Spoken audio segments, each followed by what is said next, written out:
Hi everyone, welcome to my YouTube channel the elite class. आज का हमारा topic है about the council of ministers. Let's get started. So हमारे संविधान के हिसाब से काउंसिल ऑफ मिनिस्टर्स जो है वो इस्टेब्लिश किया जाता है और उनका सोल पर्पस होता है असिस्ट करना हमारे हेड ऑफ द स्टेट को। हमारे संविधान का आर्टिकल 74 फंडामेंटल स्टेटस प्रोवाइड करता है to our council of ministers. Primary role जो होता है काउंसिल ऑफ मिनिस्टर्स का वो होता है एड एंड एडवाइस करना। किनको एड एंड एडवाइस करते हैं? वो प्रेसिडेंट ऑफ इंडिया को। और काउंसिल ऑफ मिनिस्टर्स जो होते हैं उनको हेड करते हैं prime minister of India.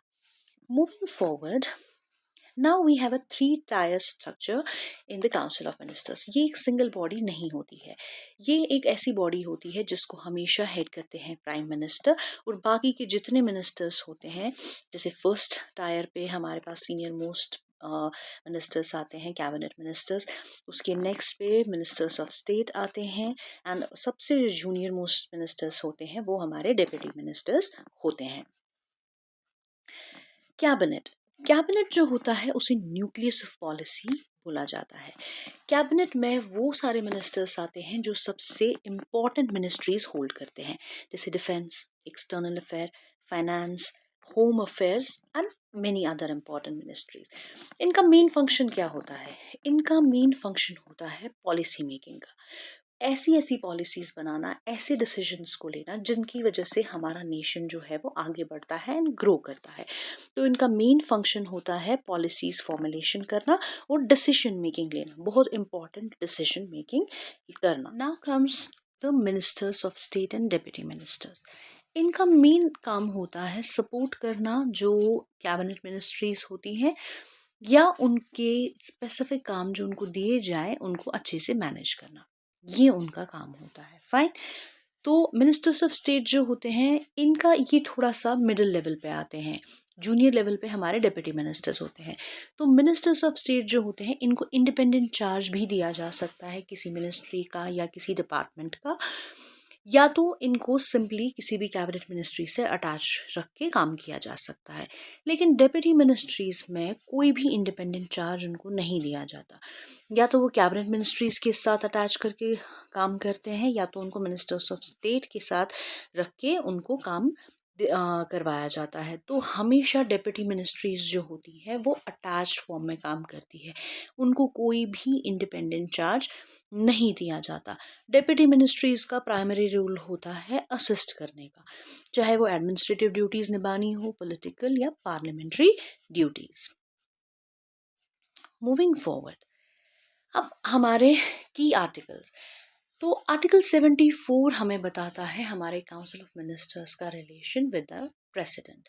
Article 75 बताता है उनके टेन्योर, उनकी अपॉइंटमेंट और उनकी जो रिस्पॉन्सिबिलिटीज़ है उन सब चीज़ों के बारे में। Article 77 tells us about the conduct of government. Article 78 tells about the duty of Prime Minister, and Article 88 will tell us about the rights of ministers in the Parliament. Moving forward, now the appointment and the advisory role of the Council of Ministers. Article 74 ये कहता है कि council of ministers का main काम होता है advice करना president को, और जो एडवाइस मिनिस्टर्स प्रेसिडेंट को करते हैं वो कभी भी किसी भी कोर्ट में इंक्वायर नहीं हो सकती है। और प्रेसिडेंट जो है, जो मैंने आपको पिछले वीडियो में भी बताया था कि वो रिकंसिडरेशन के लिए किसी एडवाइस के लिए बोल सकते हैं, बट वंस एक रिकंसिडर्ड एडवाइस उनके पास आ गई तो उनको उस पर एक्ट करना ही पड़ता है। आर्टिकल 75 बाकी प्रोविजंस के बारे में बात करता है। दैट मीन्स कि प्राइम मिनिस्टर जो है उनको प्रेसिडेंट अपॉइंट करता है, और जितने भी बाकी मिनिस्टर्स हैं उनको प्रेसिडेंट ही अपॉइंट करते हैं, लेकिन किसकी एडवाइस पे? हमारे प्राइम मिनिस्टर की एडवाइस पे। Moving forward, the 15% rule, that is the constitutional limit. हमारे आर्टिकल 75 में इट इज़ मेंशन कि हमारे जो टोटल नंबर ऑफ मिनिस्टर्स होने चाहिए इन the council of ministers including prime minister, वो सिर्फ 15% of the total strength of Lok Sabha होने चाहिए। और ये क्यों कहा गया? ताकि जो हमारी मिनिस्ट्रीज हो वो ओवरसाइज ना हो। और ये जो 15% रूल है ये किस अमेंडमेंट से इंट्रोड्यूस किया गया? 91st अमेंडमेंट एक्ट ऑफ 2003 से।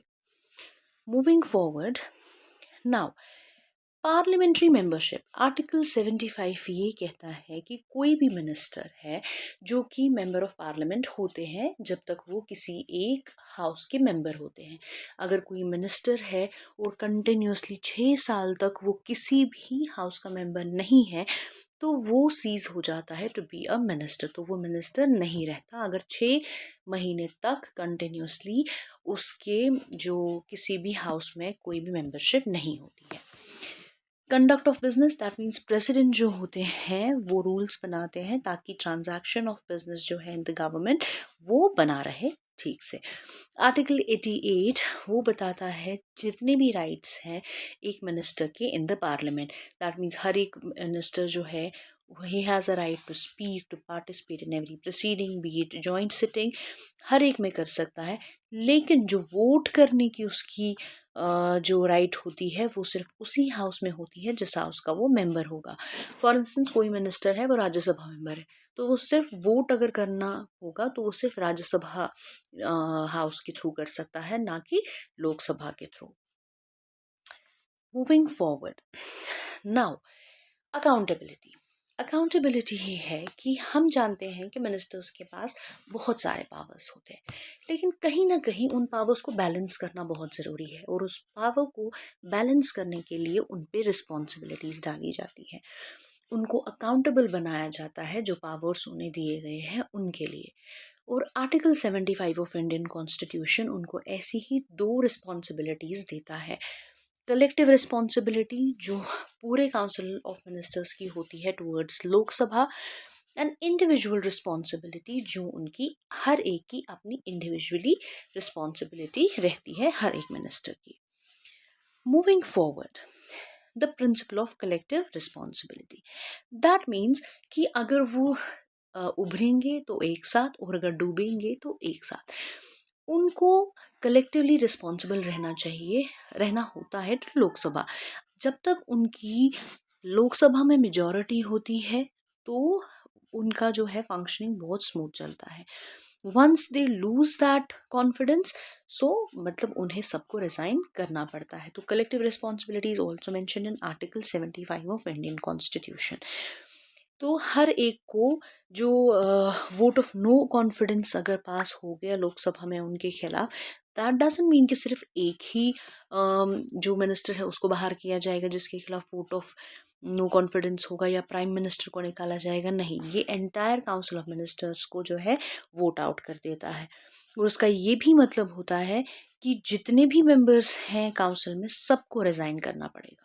So, collective responsibility towards Lok Sabha is a very important thing. Moving forward to the principle of their individual responsibilities. That means Article 75 उनकी individual accountabilities को भी mention करता है।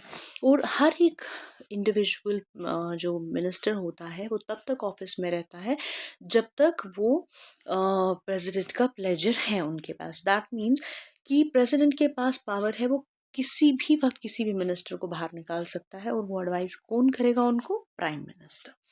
ठीक है, मूविंग फॉरवर्ड नाउ, अब जैसे कि हमारे पास सेंटर में काउंसिल ऑफ मिनिस्टर्स होते हैं उसी तरीके से हमारे पास स्टेट में भी काउंसिल ऑफ मिनिस्टर्स होते हैं। आर्टिकल 163 मेंशन करता है कि काउंसिल ऑफ मिनिस्टर्स को एस्टैब्लिश किया जाएगा जिनका हेड सीएम होता है और वही जो होता है एड एंड एडवाइस करने के लिए टू गवर्नर। एंड 164 आर्टिकल हमें उनके अपॉइंटमेंट, टेन्योर, उनकी रिस्पॉन्सिबिलिटीज़ के बारे में बताता है।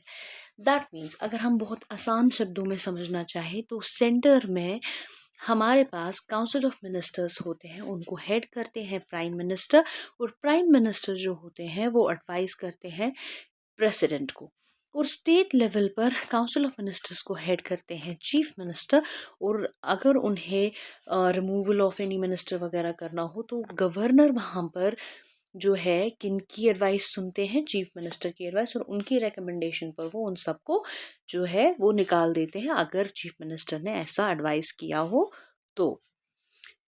सो अगर हम एक समरी में देखें काउंसिल ऑफ मिनिस्टर्स के बारे में, हमने 3 टायर बॉडी के बारे में पढ़ा, जहां हमने पढ़ा कि जो मिनिस्टर होते हैं काउंसिल ऑफ मिनिस्टर, ये सिंगल बॉडी नहीं होती, ये 3 सेट ऑफ मिनिस्टर्स होते हैं, cabinet minister, minister of state and deputy minister.